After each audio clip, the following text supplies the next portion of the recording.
Once upon a time, there was a beautiful princess. She lived in a big castle. The castle was surrounded by a forest. In the forest, there was a lovely pond. The princess loved to play by the pond. She had a favorite golden ball. Every day I would take my golden ball to the pond. I would toss it up in the air and catch it with a giggle.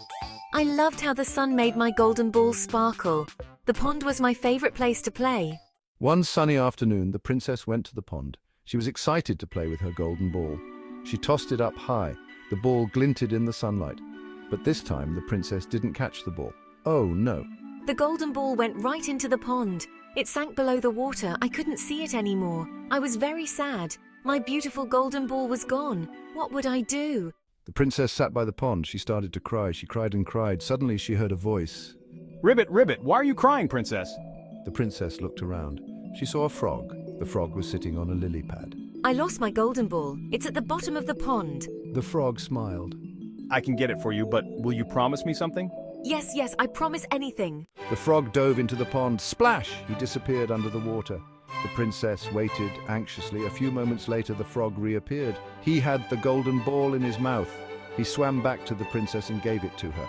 Oh, thank you, thank you. The princess was overjoyed. She grabbed her golden ball and ran back to the castle. She forgot all about her promise to the frog. She was just so happy to have her golden ball back. That evening, the princess was having dinner with the king. Suddenly, there was a knock at the door. The princess was surprised. Who would visit at dinner time? The king opened the door. It was the frog. Ribbit, Ribbit, I have come for my promise. The princess remembered what she had promised, but she didn't want to keep her promise now. The king, however, was a man of his word. A promise is a promise. He told his daughter.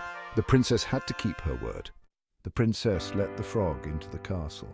He sat next to her at the dinner table. The princess was grossed out. The frog was slimy and green.